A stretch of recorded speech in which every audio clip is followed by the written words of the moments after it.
Capítulo 1 Desejo. O começo de todas as realizações, o primeiro passo em direção à riqueza. Quando, há mais de 30 anos, Edwin C. Barnes desceu do trem de carga em Orange, Nova Jersey, podia parecer um vagabundo, mas seus pensamentos eram os de um rei. Enquanto fazia o percurso entre a estação de trem e o escritório de Thomas A. Edison, sua mente trabalhava. Ele se via pedindo a Edison uma oportunidade para levar adiante sua ideia fixa, o desejo ardente de tornar-se sócio na empresa do grande inventor. O que Barnes levava consigo não era uma esperança, não era uma simples vontade. Era um desejo intenso e pulsante que transcendia qualquer coisa. Era definitivo. O desejo que levou Barnes a aproximar-se de Edison já o acompanhava há muito tempo, um desejo dominante. No começo, pode ter sido, e provavelmente foi, somente uma vontade, mas não naquele momento. Durante anos, muitas vezes Edwin C. Barnes e Edison ficaram frente a frente, no mesmo escritório onde se encontraram pela primeira vez. A essa altura, porém, o desejo se transformara em realidade. Os dois eram sócios. O maior sonho da vida de Barnes acontecera. Muitos o invejaram, creditando suas conquistas a um golpe de sorte. Só viam os dias de triunfo, sem se darem ao trabalho de investigar a causa do sucesso. Barnes obteve êxito porque escolheu uma meta definida e nela concentrou toda a energia, todo o poder, todo o esforço. Ele não se tornou sócio de Edison no dia em que chegou. Contentou-se em começar pelas tarefas menos interessantes, até que se apresentasse uma oportunidade para avançar, um passo que fosse em direção à sua almejada meta. 5 anos se passaram antes que a oportunidade aparecesse. Durante todo esse tempo, não lhe deram um só fiapo de esperança, não lhe fizeram qualquer promessa de que seu desejo seria atendido. Para todos, exceto para si mesmo, ele parecia ser apenas um dente nas engrenagens da empresa de Edison. Em sua mente, porém, ele era o sócio de Edison o tempo todo, desde o dia em que começara a trabalhar. Essa é uma demonstração notável do poder de um desejo definido. Barnes conquistou sua meta porque, acima de qualquer outra coisa, queria ser sócio de Edison. Ele criou um plano para atingir esse propósito e afastou quaisquer possibilidades de bater em retirada. Ele se concentrou em seu desejo até que se tornasse uma ideia fixa e, finalmente, um fato.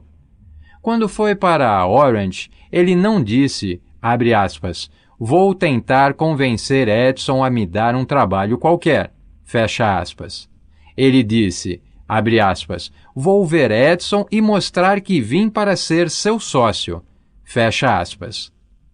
Ele não disse, abre aspas, vou trabalhar lá por alguns meses e se não for promovido, desisto e procuro outro emprego, fecha aspas. Ele disse, abre aspas, vou começar em qualquer função, fazendo tudo o que Edison mandar, mas em breve serei seu sócio. Fecha aspas. Ele não disse, abre aspas, vou ficar atento a outras oportunidades para o caso de não conseguir o que quero nas organizações de Edison. Fecha aspas. Ele disse, abre aspas, só existe uma coisa no mundo que estou determinado a conseguir, que é ser sócio de Thomas A. Edison em sua empresa. Vou afastar qualquer possibilidade de bater em retirada e apostar todo o meu futuro na minha capacidade de conseguir o que desejo. Fecha aspas. Ele não deixou qualquer possibilidade de desistência. Era vencer ou morrer. Essa é a história do sucesso de Barnes.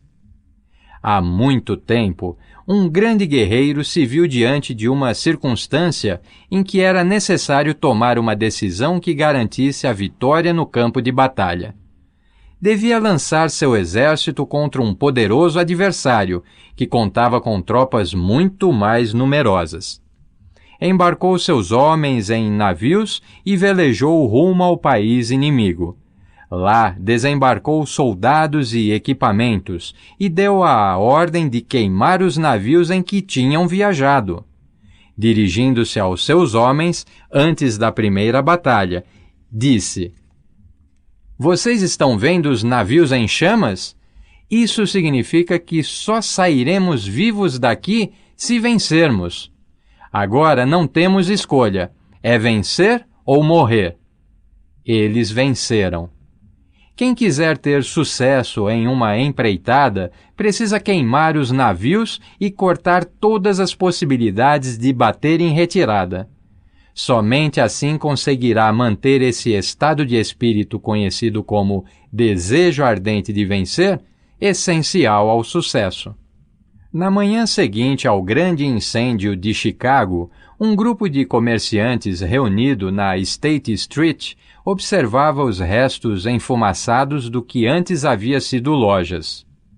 Precisavam decidir se tentariam reconstruir os prédios ou se deixariam a cidade, recomeçando em outra região mais promissora. Chegaram à decisão: todos deixariam Chicago, exceto um. O comerciante que decidiu ficar e reconstruir a sua loja apontou para o que restara dela e disse: "Senhores, neste mesmo lugar vou construir a maior loja do mundo, não importa quantas vezes ela pegue fogo." Isso se passou há mais de 50 anos. A loja foi reconstruída e está lá até hoje. Um imponente monumento ao poder desse estado de espírito chamado desejo ardente. Teria sido mais fácil para Marshall Field fazer exatamente o que os demais comerciantes fizeram. Diante de condições adversas e um futuro sombrio, eles recuaram e foram para um local mais favorável. Repare na diferença entre Marshall Field e os outros comerciantes, porque é a mesma que distingue Edwin C. Barnes de milhares de outros rapazes que trabalharam nas organizações de Thomas Edison. É a mesma diferença que identifica os vencedores dos perdedores. Todo ser humano que atinge a idade de começar a entender para que serve o dinheiro quer tê-lo, mas querer somente não traz riquezas. No entanto, desejar riquezas com um estado de espírito que se torne uma ideia fixa, planejar meios e modos definidos para conquistá-las e basear esses planos em uma persistência que não admita o fracasso, isso sim trará riquezas. O método pelo qual o desejo de riquezas pode ser transformado em seu equivalente financeiro fundamenta-se em 6 práticos e definidos passos. Primeiro, fixe em sua mente a quantia exata que você deseja. Não basta dizer apenas, abre aspas, eu quero muito dinheiro, fecha aspas. Determine qual montante. Existe uma razão psicológica para essa determinação, que será descrita em um dos próximos capítulos. Segundo, declare exatamente o que pretende dar em troca do dinheiro que receber. Nada vem de graça. Terceiro, estabeleça uma data definida na qual pretende possuir a importância desejada. Quarto, elabore um plano detalhado para a realização do seu desejo e comece imediatamente, quer se considere ou não em condições de colocá-lo em ação. Quinto, redige um documento declarando precisa e claramente a quantia que quer conseguir, determinando o prazo limite, especificando o que pretende dar em troca e descrevendo em detalhes o plano a ser posto em prática para juntar dinheiro. Sexto, leia a declaração escrita em voz alta, 2 vezes por dia, uma antes de deitar-se à noite e outra assim que se levantar pela manhã. Enquanto lê, acredite que já tem o dinheiro em seu poder. Veja e sinta a cena. É fundamental seguir as instruções descritas nessas 6 etapas. É especialmente importante observar e seguir as instruções da 6ª etapa. Você talvez ache impossível, abre aspas, ver-se na posse do dinheiro, fecha aspas, antes de tê-lo realmente. É aí que entra o desejo ardente. Se você desejar dinheiro tão intensamente a ponto de o desejo virar ideia fixa, não terá dificuldade em convencer-se de que irá consegui-lo. O objetivo é querer dinheiro com tal determinação que você se convença de que vai tê-lo. Somente aqueles que se tornam, abre aspas, conscientes do dinheiro, fecha aspas, chegam a acumular grandes fortunas. A, abre aspas, consciência do dinheiro, fecha aspas, significa que a mente foi tão completamente tomada pelo desejo de riqueza que a pessoa consegue ver-se rica. Aos não iniciados, aqueles que não conhecem o fundamento da mente humana, essas instruções podem parecer impraticáveis. A todos que não reconhecem a força dos 6 passos, pode ser de grande ajuda saber que essa informação foi recebida de Andrew Carnegie, que começou como operário em uma usina siderúrgica e conseguiu, apesar da origem humilde, fazer que esses princípios lhe proporcionassem a considerável fortuna de mais de 100 milhões de dólares. Também é bom saber que os 6 passos aqui recomendados foram cuidadosamente examinados por Thomas A. Edison, que neles colocou o seu selo de aprovação, por serem não somente essenciais à acumulação de riquezas, mas necessários à realização de qualquer meta definida. Os passos não requerem, abre aspas, trabalho árduo, fecha aspas, não pedem sacrifícios, não exigem que nos tornemos ridículos ou crédulos. Para aplicá-los, não é preciso muito estudo. Todavia, a aplicação bem-sucedida desses 6 passos necessita de imaginação suficiente para que possamos ver e compreender que a tarefa de ganhar dinheiro não pode ser deixada por conta do acaso ou da sorte. Precisamos entender que todos os que acumularam grandes fortunas tiveram, primeiro, sonhos, esperanças, vontades e desejos e planos. Precisamos entender que todos os que acumularam grandes fortunas tiveram, primeiro, sonhos, esperanças, vontades, desejos e planos. É importante enfatizar que as riquezas só chegam em grande quantidade quando as desejamos ardentemente e nos vemos na posse delas. Desde os primórdios da civilização até o presente, todo grande líder foi um sonhador. O cristianismo é a maior força em potencial no mundo de hoje, porque seu fundador foi um intenso sonhador, com visão e imaginação suficientes para enxergar realidades em suas formas mental e espiritual antes que se materializassem. Quem não vê grandes riquezas na imaginação, jamais as verá no extrato bancário. Nunca houve, na história da humanidade, melhores oportunidades para sonhadores capazes de agir do que as que existem agora.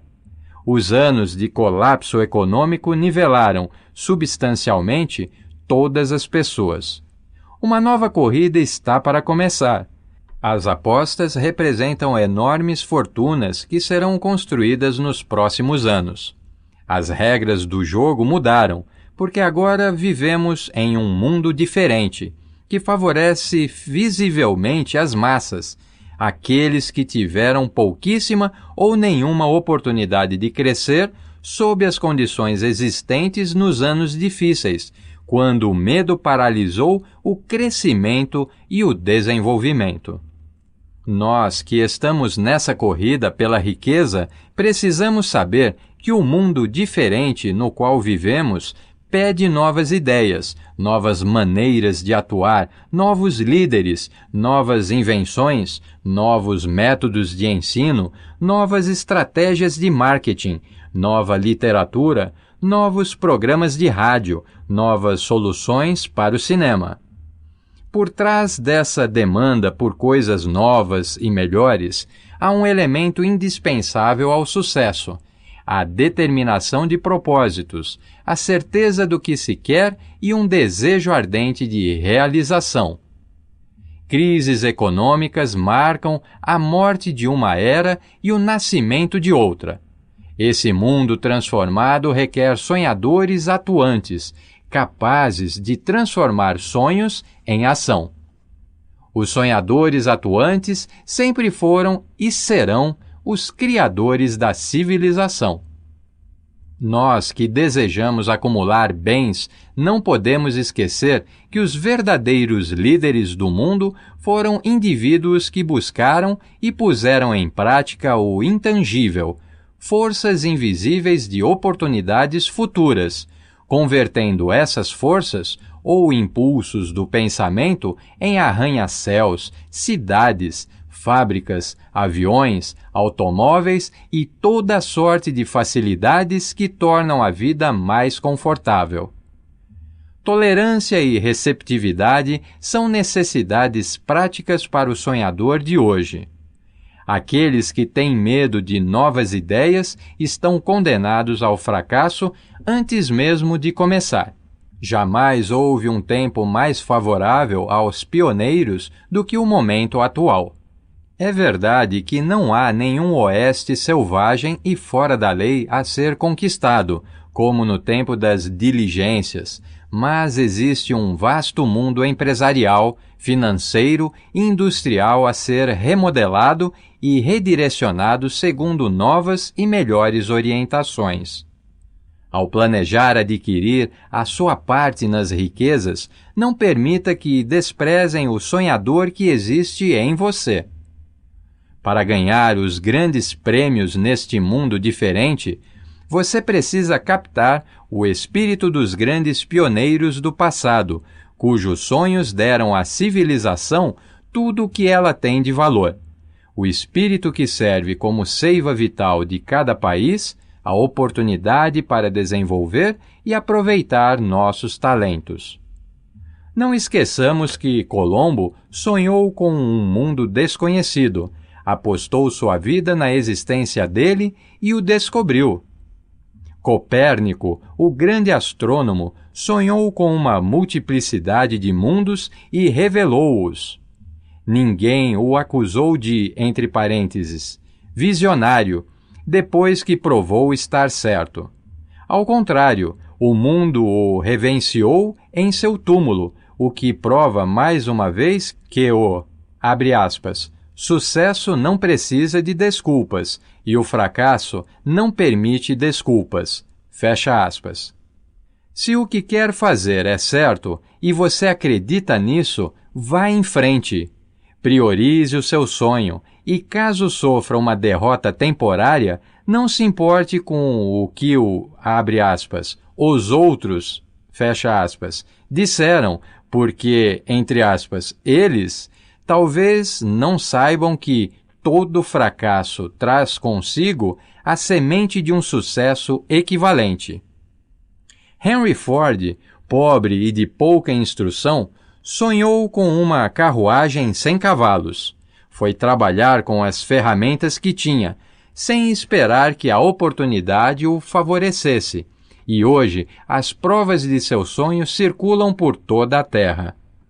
Ele fez girar em mais rodas do que qualquer outro homem, porque não teve medo de sustentar seus sonhos.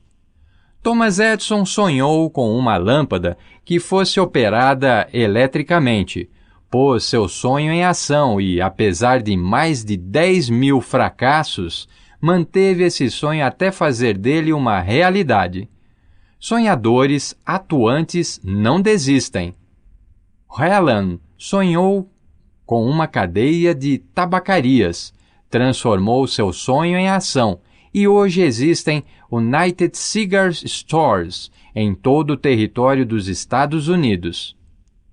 Lincoln sonhou com a libertação dos escravos negros, agiu e ainda viveu para ver a união entre o Norte e o Sul. Os irmãos Wright sonharam com uma máquina voadora. Hoje vemos nos 4 cantos do mundo a força de seu sonho. Marconi sonhou com um sistema para utilizar as forças intangíveis do éter. A prova de que não foi em vão está em cada transmissão radiofônica no mundo. Ademais, o sonho de Marconi colocou lado a lado a mais humilde cabana e a mais suntuosa mansão. Tornou vizinhos todos os povos de todas as nações da terra. Agora, os governantes podem falar a todo o povo, ao mesmo tempo, a qualquer momento. No entanto, saiba que, entre aspas, amigos de Marconi levaram-no à força para ser examinado num hospital para doentes mentais, quando ele anunciou haver descoberto um princípio que permitia enviar mensagens através do ar, sem necessidade de fios ou outro meio físico direto de comunicação. Os sonhadores de hoje recebem melhor tratamento. O mundo se acostumou a descobertas, e mais, tende-se a recompensar o sonhador que traz ao mundo uma nova ideia. Abre aspas. Toda grande realização foi, primeiramente e por algum tempo, apenas um sonho. Fecha aspas. Abre aspas. A árvore dorme dentro do fruto, o pássaro espera no ovo, e na mais alta visão da alma, um anjo fica de guarda. Fecha aspas. O sonho é a semente da realidade. Sonhadores do mundo, animem-se, apareçam e mexam-se. A sua estrela está subindo. As crises econômicas ensinam humildemente tolerância e compreensão e trazem a oportunidade que todos esperam.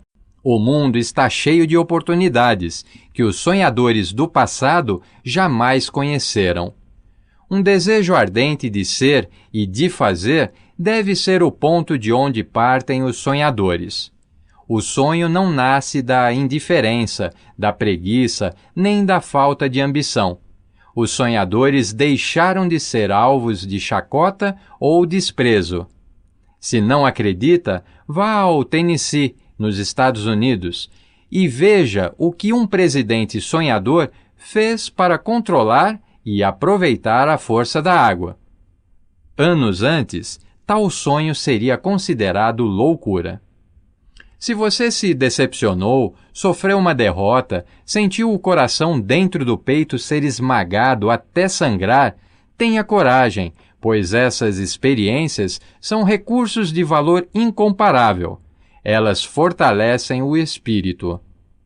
Lembre-se também de que todos os que obtiveram êxito na vida começaram de baixo e ultrapassaram enormes dificuldades até, abre aspas, chegar lá, fecha aspas. Usualmente, na vida dos bem-sucedidos, a, entre aspas, virada ocorreu em um momento de crise, durante o qual foram apresentados a seu, abre aspas, outro eu, fecha aspas. John Bunyan, depois de ter sido preso e severamente punido em razão de suas ideias sobre religião, escreveu O Peregrino, a viagem do cristão à cidade celestial, livro que se encontra entre os melhores de toda a literatura inglesa. O. Henry, considerado um dos maiores contistas norte-americanos, descobriu o gênio adormecido em seu cérebro quando problemas do mundo dos negócios o levaram à cadeia em Columbus, Ohio. Forçado pela infelicidade a tomar conhecimento de seu, abre aspas, outro eu, fecha aspas, e a usar a imaginação, ele descobriu que era um grande autor e não um rejeitado, um criminoso miserável. Os caminhos da vida são estranhos e tortuosos, e mais estranhos ainda são os rumos da inteligência infinita, que força o indivíduo algumas vezes a passar por todo tipo de castigo, até descobrir no próprio cérebro a capacidade de criar ideias úteis por meio da imaginação. Thomas Edison, o maior inventor e cientista do mundo, foi um telegrafista, entre aspas, comum e falhou inúmeras vezes antes de ser levado, finalmente, à descoberta do gênio adormecido em seu cérebro. Charles Dickens começou colando etiquetas em potes de graxa. A tragédia de seu primeiro amor atingiu as profundezas de sua alma, fazendo dele um dos grandes autores do mundo. Essa tragédia produziu David Copperfield e depois uma sucessão de outros trabalhos que tornaram o mundo melhor e mais rico para seus leitores. Geralmente, as desilusões de amor têm o efeito de levar os homens à bebida e as mulheres à ruína. Isso porque a maioria das pessoas nunca aprende a arte de transformar suas mais fortes emoções em sonhos de natureza construtiva. Helen Keller ficou surda, muda e cega pouco depois do nascimento. Apesar das sérias deficiências, ela escreveu seu nome para sempre nas páginas da história dos grandes. Sua vida comprovou que ninguém é jamais derrotado até que aceite a derrota como realidade.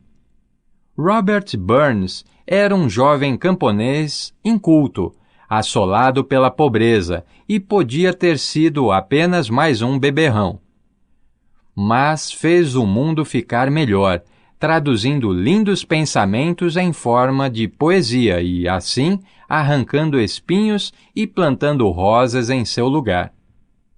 Booker T. Washington nasceu escravo e foi discriminado pela condição e pela cor. Por exercer a tolerância, ter sempre a mente aberta para todos os assuntos e ser um sonhador, deixou sua marca, para o bem de toda uma raça. Beethoven era surdo, Milton era cego, mas seus nomes serão lembrados para sempre, pois eles sonharam e transformaram seus sonhos em pensamentos organizados. Antes de passar ao próximo capítulo, acenda outra vez na sua mente o fogo da esperança, fé, coragem e tolerância. Com esses sentimentos e conhecimento suficiente dos princípios descritos, tudo mais que precisar virá a você, quando chegar o momento, se você estiver pronto. Deixemos Ralph Waldo Emerson, escritor e filósofo norte-americano, expor seu pensamento nestas palavras. Abre aspas. Cada provérbio, cada livro, cada máxima que sirva de auxílio e conforto certamente lhe chegará através de caminhos diretos ou tortuosos, e todo amigo de alma grandiosa e gentil o prenderá em seus braços. Fecha aspas. Há uma diferença entre desejar algo e estar pronto para recebê-lo. Ninguém recebe se não acredita. Precisa haver um estado de crença, e não de simples esperança ou vontade. Deixar a mente aberta é essencial para crer. Mentes fechadas não inspiram fé nem coragem. Lembre-se de que é necessário o mesmo empenho tanto para, abre aspas, pensar grande, fecha aspas, pedir abundância e prosperidade, como para aceitar a miséria e pobreza. Um grande poeta declarou essa verdade universal com muita propriedade nestes versos. Abre aspas. Fiz com a vida o trato de receber uma moeda, e a vida não me pagou mais, embora mais tarde eu pedisse, ao verificar o pouco que tinha. Porque a vida é um patrão justo, que dá o que você pede, mas, uma vez acertado o pagamento, é preciso suportar a tarefa. Eu me contentarei com um salário vil, só para descobrir, consternado, que a vida me pagaria de boa vontade o que eu tivesse pedido. Fecha aspas. O desejo supera a mãe natureza. Para encerrar adequadamente este capítulo, quero apresentar uma das pessoas mais incomuns que conheci. Eu o vi pela primeira vez há 24 anos, poucos minutos após seu nascimento. Ele veio ao mundo sem qualquer vestígio físico de orelhas e o médico admitiu, quando pressionado a opinar, que a criança provavelmente jamais conseguiria ouvir nem falar. Desafiei a opinião do médico.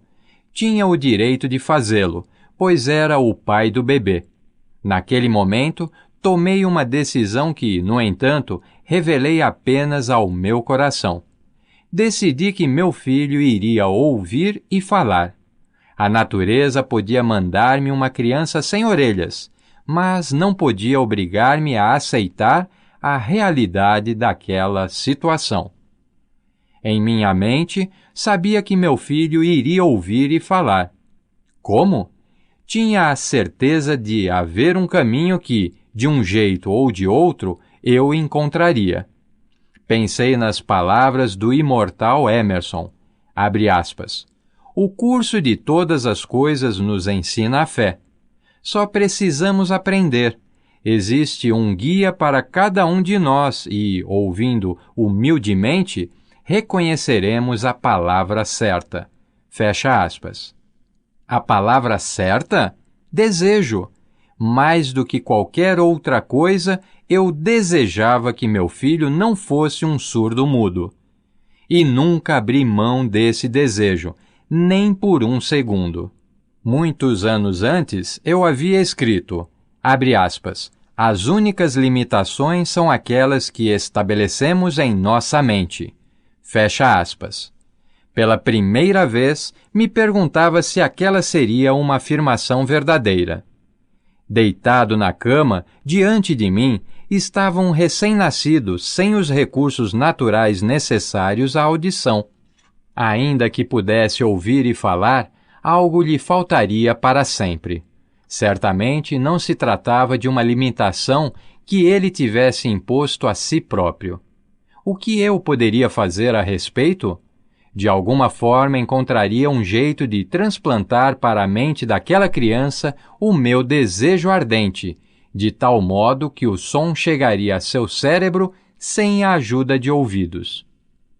Tão logo a criança fosse crescida o bastante para cooperar, eu encheria sua mente com o desejo ardente de ouvir, para que a natureza, por seus próprios métodos, transformasse isso em realidade física.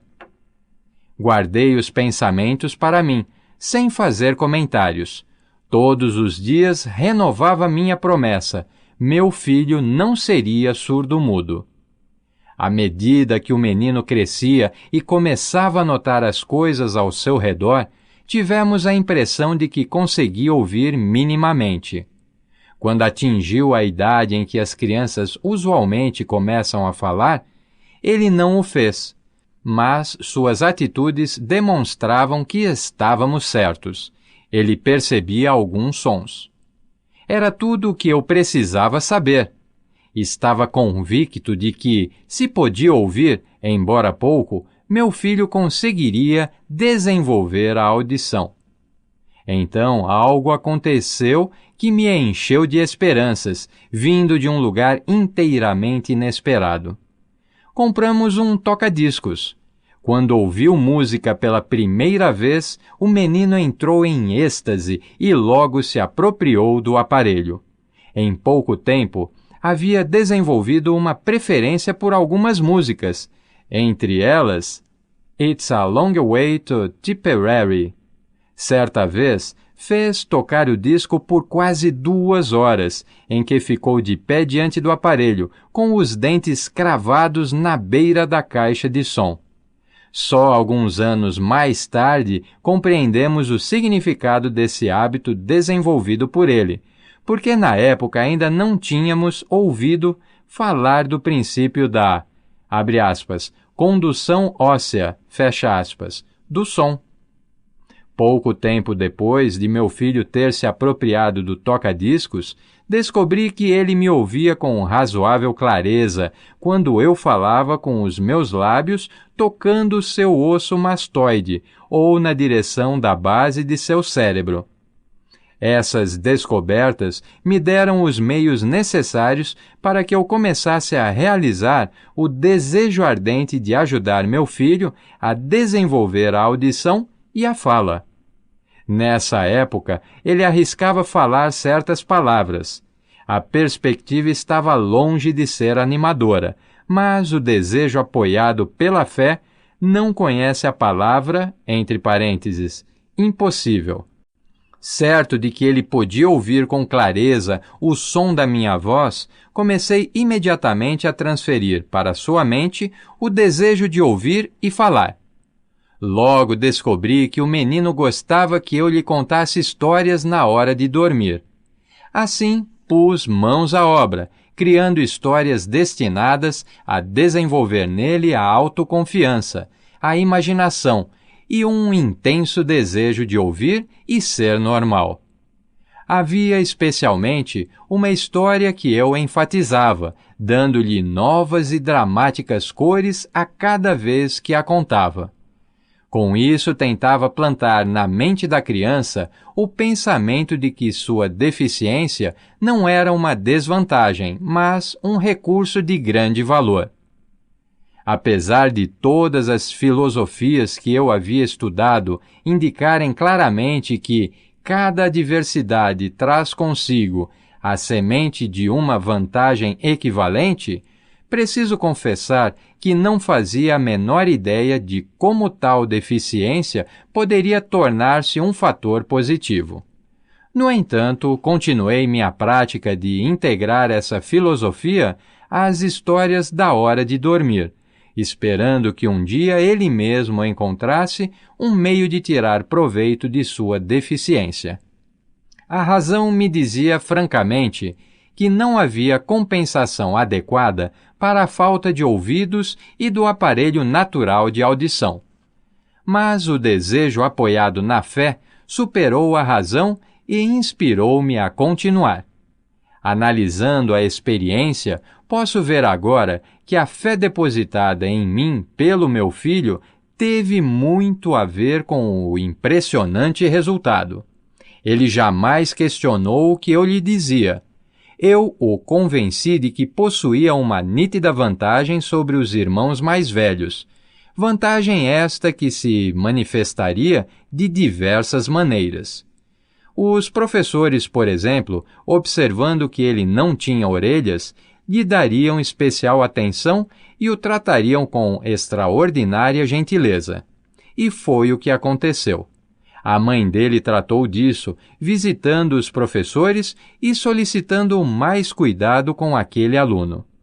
Também o convenci de que, quando tivesse idade para vender jornais, ele teria uma grande vantagem sobre o irmão, então vendedor de jornais, já que as pessoas lhe pagariam mais ao ver que a falta de orelhas não o impedia de ser um garoto inteligente e esforçado. Notamos que, gradualmente, a audição do menino melhorava. Além do mais, a deficiência não fizera dele um tímido. Mais ou menos aos 7 anos, ele nos deu a primeira prova de que a estratégia de trabalhar sua mente começava a dar frutos. Insistia em vender jornais, mas a mãe não concordava. Achava perigoso deixá-lo sair à rua sozinho. Ele, então, decidiu resolver a questão. Uma tarde em que ficou em casa com os empregados, pulou a janela da cozinha, alcançando o quintal, e foi à luta. Pediu 6 centavos emprestados ao sapateiro da vizinhança, comprou jornais, vendeu-os, reinvestiu o dinheiro e, durante a tarde inteira, repetiu a operação. Após fazer as contas e pagar ao, entre aspas, banqueiro o dinheiro que havia tomado emprestado, teve um lucro líquido de 42 centavos. Quando chegamos em casa naquela noite, nós o encontramos dormindo em sua cama, com o dinheiro bem apertado na mão. Então, a mãe abriu-lhe a mão, pegou as moedas e chorou. Chorar pela primeira vitória do filho parecia tão inadequado. Minha reação foi inversa. Ri alegremente, porque soube que o esforço para plantar na mente daquele menino uma atitude de autoconfiança fora bem-sucedido. Sua mãe viu um pequeno menino surdo que, em seu primeiro empreendimento, tinha ido para as ruas sozinho e arriscado a vida para ganhar dinheiro.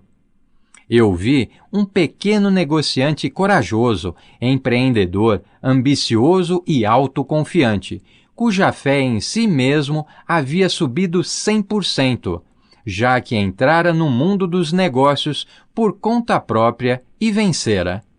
O resultado me agradou, porque percebi nele aptidões que o acompanhariam pela vida afora. O futuro confirmaria isso. Quando seu irmão mais velho queria alguma coisa, deitava-se no chão, esperneava, chorava e conseguia. Quando o, abre aspas, pequeno menino surdo, fecha aspas, queria alguma coisa, planejava um meio para ganhar dinheiro e comprava o objeto desejado com recursos próprios. E ele ainda faz isso. Na verdade, meu filho me ensinou que deficiências podem ser aceitas como obstáculos e usadas como desculpas, ou consideradas degraus a serem galgados rumo a uma meta estabelecida. O menininho surdo cursou o ensino fundamental, o ensino médio e a faculdade sem ouvir os professores, a menos que falassem perto dele e bem alto. Nunca frequentou escolas especiais. Não permitimos que ele aprendesse a linguagem dos sinais. Estávamos determinados a fazê-lo levar uma vida normal, com outras crianças, e mantivemos essa decisão, embora nos tenha custado acalorados debates com a diretoria das escolas. Quando cursava o ensino médio, tentou usar um aparelho elétrico para surdez. Não deu certo, pois meu filho havia nascido sem qualquer vestígio de sistema auditivo natural. Tal condição foi descoberta pelo Dr. J. Gordon Wilson, de Chicago, durante uma cirurgia na cabeça a que o menino se submeteu aos 6 anos. Na última semana de aulas na faculdade, 16 anos depois da operação, aconteceu um fato que marcou definitivamente sua vida. Pelo que parecia puro acaso, ele recebeu outro aparelho elétrico para surdez, ainda em teste. Tendo em vista o desapontamento anterior, hesitou em aceitar. Finalmente, sem muito interesse, pegou o aparelho, colocou-o no ouvido, ligou a bateria e pronto. Como num passe de mágica, seu constante desejo de ouvir normalmente tornou-se realidade. Pela primeira vez na vida, ele ouvia praticamente tão bem quanto qualquer um. Abre aspas. Deus opera misteriosamente suas maravilhas. Fecha aspas. Deslumbrado pelo mundo diferente que o novo aparelho lhe apresentou, ele correu ao telefone, ligou para a mãe e ouviu perfeitamente a voz dela.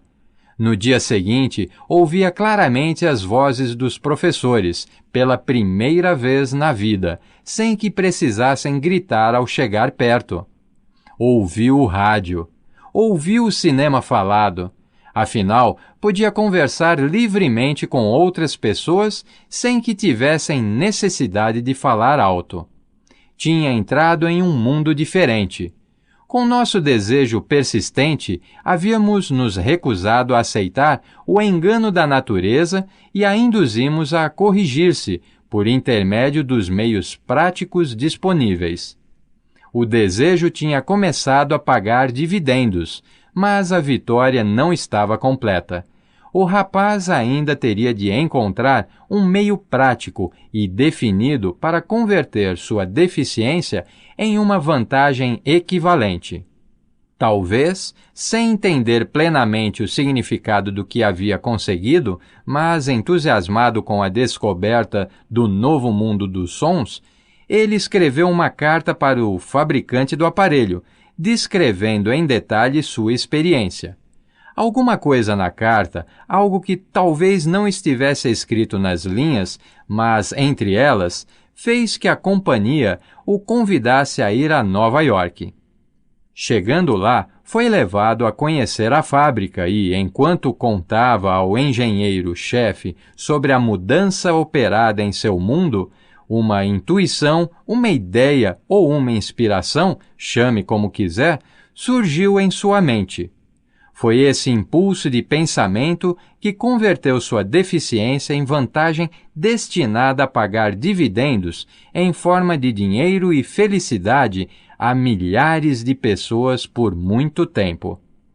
O ponto central daquele impulso de pensamento era o seguinte: ocorreu-lhe que ele poderia ajudar milhões de pessoas surdas que atravessam a vida sem o benefício de um aparelho de surdez, caso pudesse achar um meio de contar uma história. Naquele exato momento, decidiu devotar o resto de sua vida a ajudar deficientes auditivos. Durante um mês, ele pesquisou intensamente, analisando todo o sistema de marketing da fábrica de aparelhos de surdez, e criou meios de comunicar-se com os deficientes auditivos do mundo inteiro, de modo a partilhar com eles seu, abre aspas, mundo diferente, fecha aspas, recentemente descoberto. Ele elaborou um planejamento de 2 anos, baseado em suas conclusões. Quando apresentou o plano à companhia, foi-lhe imediatamente oferecido um cargo para que conseguisse levar o plano adiante. Ao começar o trabalho, nem sonhava estar destinado a levar esperança e alívio a milhares de deficientes auditivos que, sem sua ajuda, estariam condenados para sempre ao silêncio. Pouco depois de tornar-se sócio do fabricante de aparelhos, ele me convidou a assistir a uma aula oferecida pela empresa para ensinar deficientes auditivos a ouvir e a falar. Apesar de desconhecer o método, fui à aula. Eu me sentia um tanto cético, porém tinha esperanças de não estar perdendo tempo. O que vi me levou a entender melhor o que eu havia feito para despertar e manter vivo na mente do meu filho o desejo de ouvir normalmente. Vi deficientes aprendendo a ouvir e a falar por meio do mesmo princípio que eu usara, mais de 20 anos antes, para livrar meu filho do silêncio. Assim, por uma estranha volta da roda do destino, Blair e eu estávamos destinados a auxiliar aqueles que ainda nem haviam nascido, por sermos os 2 únicos seres humanos, que eu sabia, a estabelecer definitivamente o fato de que uma deficiência poderia ser corrigida a ponto de permitir uma vida normal. Se havia sido possível para um, seria possível para outros. Não tenho dúvidas de que Blair teria sido um surdo-mudo por toda a vida se sua mãe e eu não tivéssemos moldado sua mente como fizemos. O próprio médico que fez o parto disse, confidencialmente, que a criança poderia nunca ouvir ou falar. Há pouco tempo, o Dr. Irving Voorhees, um notável especialista em casos semelhantes, examinou Blair muito cuidadosamente. Ficou espantado ao verificar como meu filho ouve e fala bem, pois, segundo ele, o exame indicava que, abre aspas, teoricamente, o rapaz não seria capaz de ouvir de forma alguma, fecha aspas. Mas ele ouve, apesar de os raios X demonstrarem que não existe qualquer abertura do crânio que permita a ligação entre som e cérebro. Quando implantei na mente do meu filho o desejo de ouvir, falar e viver como uma pessoa comum, esse impulso foi acompanhado de uma estranha influência que fez a natureza construir uma ponte sobre o abismo de silêncio, ligando o cérebro ao mundo exterior, por meios que nem os mais capacitados especialistas, foram capazes de interpretar. Seria sacrilégio conjeturar a respeito desse milagre da natureza, e imperdoável deixar de contar ao mundo tudo o que sei sobre a humilde parte que me cabe nessa estranha experiência. É meu dever e um privilégio dizer que acredito, e não sem motivos, que nada é impossível àquele que apoia seu desejo numa fé inabalável. Na verdade, um desejo ardente possui meios estranhos de se transformar em seu equivalente material. Blair desejou ouvir normalmente e conseguiu. Nasceu com uma deficiência que poderia facilmente levar alguém com um desejo menos definido às ruas com uma canequinha na mão. No entanto, o que seria uma desvantagem serviu de meio para a prestação de um serviço a milhares de deficientes auditivos, além de garantir-lhe um emprego útil e uma remuneração adequada para o resto da vida. As, abre aspas, mentirinhas brancas, fecha aspas, que coloquei em sua mente quando ele era criança, levando-o a acreditar que sua deficiência se tornaria uma vantagem, foram justificadas. Na verdade, não há nada, certo ou errado, que a crença e o desejo ardente, juntos, não possam realizar. Eles estão aí, à disposição de todos. Em toda a minha experiência no trato com homens e mulheres com problemas pessoais, jamais encontrei um caso que demonstrasse mais significativamente o poder do desejo. Às vezes, autores cometem o erro de escrever sobre assuntos a respeito dos quais possuem apenas um conhecimento elementar ou superficial. Tive a sorte e o privilégio de usar a deficiência do meu filho para testar a eficácia do poder do desejo. Talvez tenha sido providencial o que aconteceu, pois certamente ninguém está mais preparado do que ele para servir de exemplo do poder do desejo posto à prova. Se até a mãe natureza vergou-se diante da força do desejo, parece-lhe lógico que seres simplesmente humanos possam derrotar um desejo ardente? O poder da mente humana é estranho e imponderável. Não entendemos o método pelo qual a mente utiliza cada circunstância, cada indivíduo, cada objeto ao seu alcance, como meio de transformar o desejo em sua contrapartida física. Quem sabe um dia a ciência descubra esse segredo. Plantei na mente do meu filho o desejo de ouvir e falar, como uma pessoa comum ouve e fala. Esse desejo tornou-se realidade. Plantei em sua mente o desejo de converter sua maior deficiência em sua maior vantagem. Esse desejo foi realizado. O modus operandi pelo qual um resultado espantoso foi alcançado não é difícil de descrever. São 3 fatos bem definidos. Primeiro, misturei a fé com o desejo de ouvir normalmente e passei isso para o meu filho. Segundo, comuniquei-lhe o meu desejo de todas as formas possíveis e imagináveis, em um esforço contínuo e persistente durante vários anos. Terceiro, ele acreditou em mim. Quando eu terminava este capítulo, chegou-me a notícia da morte de Madame Schumann-Heiking. Um parágrafo curto no texto da notícia apontava o estupendo sucesso como cantora dessa mulher especial. Transcrevi o parágrafo porque nele se vê que ela chegou ao sucesso exatamente pelo desejo. No início da carreira, Madame Schumann-Heink visitou o diretor da Vienna Court Opera para que lhe testasse a voz, mas o teste não aconteceu.